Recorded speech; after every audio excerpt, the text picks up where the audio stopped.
16h-18h sur Europe 1, Historiquement Vôtre. Stéphane Bern.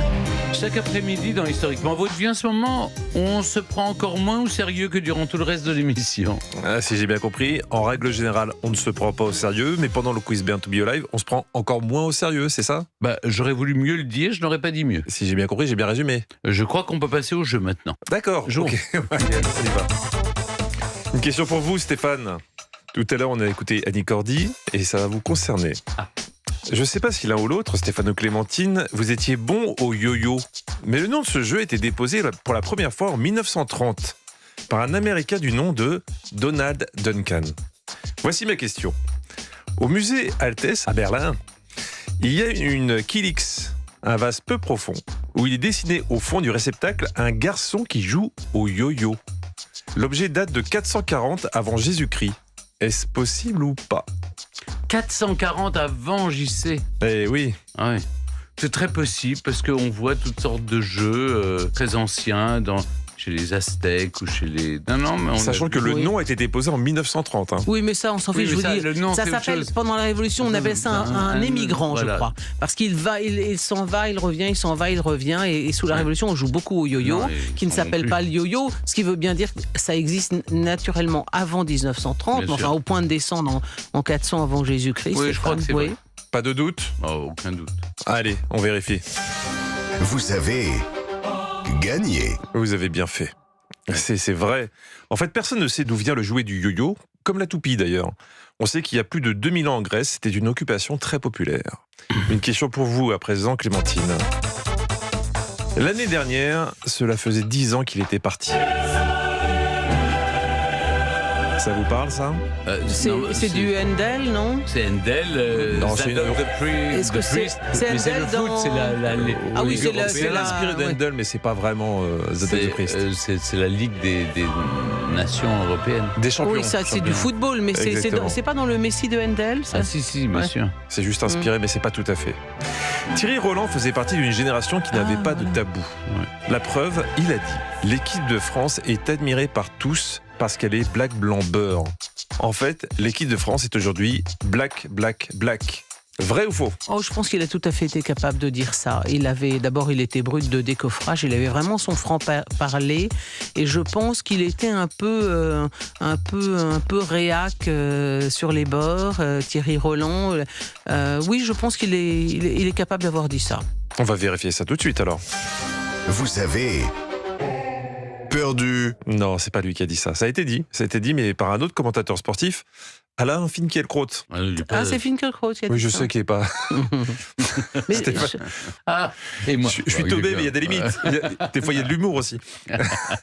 Par contre, Thierry non, Roland... mais c'est vrai que Thierry... Oui, il a dit une chose du même genre. Oh, il a dit des choses, il a dit plein de choses. Il a dit des choses sur les Coréens, mais il a aussi dit un Bulgare sera toujours plus con qu'un Israélien. Bon, après, il faut voir vous voyez, c'est ça qui n'est pas juste, je trouve, dans votre question. C'est que c'est parce que je n'ai pas je peux pas dire que j'ai une grande culture sur les déclarations de Thierry Roland, commentateur de foot mort il y a 10 ans, et le fait qu'il ait dit ça était parfaitement crédible puisqu'il l'a dit bien plus encore. C'est toujours un petit peu ça, l'idée. Ouais. C'est qu'on est proche de la réalité pour qu'il y ait un petit doute. Non, c'est vraiment... Mais envoyez-moi un petit peu vos questions avant, comme ça je vous les poserai. Qu'est-ce que vous auriez répondu, Stéphane ? J'aurais dit non. Vous auriez dit non. Oui, j'aurais dit non. Une question pour Stéphane. Frances Farmer fut une actrice américaine à part du milieu des années 30. Rapidement, alors que sa carrière décollait, elle refusait de tourner certaines scènes, demandait à modifier les scripts, puis finit par frapper un producteur de ciné. Qualifiée d'hystérique, elle a été lobotomisée dans un hôpital psychiatrique. Carrément lobotomisé. Carrément. Donc faites attention parce qu'il y a d'autres gens qui sont un petit peu impertinents dans cette équipe. C'est horrible la lobotomisation. C'est les Kennedy qui ont fait lobotomiser Oui, leur fille, là. oui. Ça aussi, ça a été affreux. Hein. Alors voici Qui ma est- question quand même. Est-ce qu'elle a- Ah oui, vous avez une question. Ah bah oui, tant qu'à faire. Si Mylène Farmer s'appelle Farmer, c'est en hommage à Frances Farmer. Vrai ou faux ? Ah oui, certainement. Certainement, parce que elle-même, elle voulait rendre hommage à toutes ces femmes victimes de... De là à prendre le nom de quelqu'un qui était lobotomisé ? Ah, peut-être pas, oui.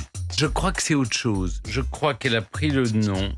C'est le vrai nom Farmer d'une actrice qui était sous un autre nom. Oh Vous voyez là ce que je là, veux dire? compliqué. C'est le vrai nom d'une actrice qui a fait... C'est le vrai nom d'une fausse actrice. Alors, si vous voulez. ma question, Ou le ma faux question nom d'une vraie est beaucoup actrice. plus simple que ça, c'est est-ce que Mylène Farmer s'appelle Farmer en hommage à Frances Farmer? Vrai ou faux?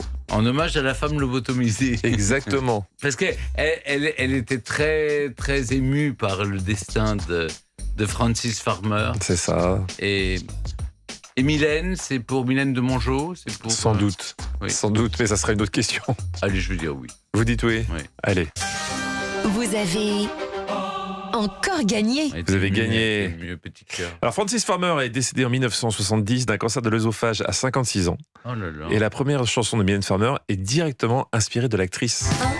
Maman a tort, 2, c'est beau l'amour, 3, l'infirmière pleure, 4, je l'aime, 5, Parce qu'il me semble mon droit, 6, que c'est sa mère qui l'a fait lobotomiser.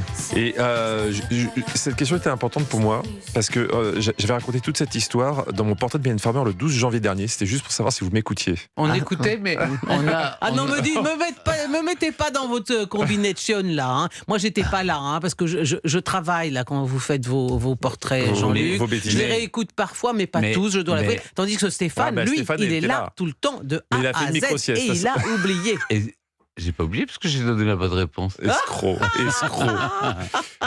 Je m'en souvenais très bien.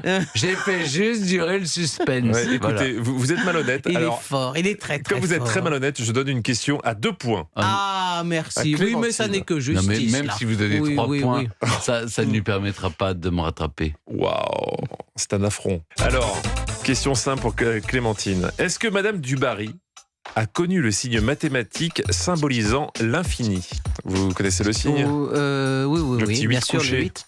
Oui, bien sûr. Ah bah, elle avait beaucoup de 8 couchés, elle, Madame Dubarry. Moi, je dirais que ça a dû se jouer de très peu. Je verrais bien un de ces scientifiques, ou le mathématicien qui est mort en duel, là, vous voyez, qui était à peu près contemporain, ou c'est juste avant la Révolution, et elle y est passée, elle est passée sous la guillotine à ce moment-là. Ah oui. Moi, je pense que oui, elle a pu connaître le signe infini. Oui. Allez, on vérifie. Vous avez gagné. Oui, largement même. Le symbole qui ressemble à un 8 couché a été inventé par un mathématicien anglais en 1655. Ah oui. C'était aussi un spécialiste de l'orthophonie et a beaucoup fait pour les malentendants. Quant à la Dubarry, elle est morte en 1793, un 8 décembre, sur l'échafaud. Oui, bien sûr. Eh ben, il va falloir une question pour vous départager, puisque vous êtes ex aequo de 2. Tout le monde sait qu'elle a donné une mauvaise réponse à un moment. Non, oui, mais tout le monde sait que vous avez bluffé. Alors, Ah bah, j'ai donné une bonne réponse. moi. vive la lutte contre le chômage. En France, plein d'emplois furent créés grâce à Saddam Hussein. Missiles, radars, équipements électroniques, l'Irak adorait le Made in France. Au milieu des années 70, la France accepte de faire entrer l'Irak dans le nucléaire. Après la guerre du Golfe et après enquête, l'ONU va déclarer que l'Irak était à 12 mois de décrocher l'arme nucléaire. Voici donc ma question. Au moment de la guerre du Golfe, quel pourcentage du matériel militaire irakien venait de France? 70%. 70% pour Clémentine. 80. 80. Eh ben, écoutez, c'est une victoire méritée de Clémentine.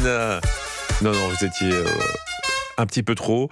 C'était 37,4% pour la France. Ah oui. Et Ah oui. 29,3% Heureusement venant qu'elle d'Union a des questions à soviétique. 2 points. Bravo Clémentine. Bravo, à merci, demain. c'est mérité. Ah, vous avez mérité. Entre 30% et 70%. Non mais Bon, franchement. enfin, entre 30 et 80, c'est Oui, pas mais beaucoup c'était mieux. pour me démarquer oui, de vous. Oui, mais je sais que vous cherchez à le faire. Ah, on a des bons joueurs ici. Europe Historiquement vôtre. On se retrouve dans un instant avec nos espionnes qui ont oublié leur mission. Après les infos, je vous raconte l'espionne qui aimait Fidel Castro et peut-être même un peu trop. Rapport à son boulot. Marita Lorenz. Et vous, Jean-Luc, vous allez nous raconter une espionne qui a carrément oublié qu'elle était espionne, non? Oui, exactement. Disons qu'elle s'est trouvée d'autres occupations, pour le dire simplement. Je vais vous raconter Anna Chapman, l'espionne la moins discrète que la Russie ait connue. Ah, j'ai hâte. Europe 1, historiquement vôtre.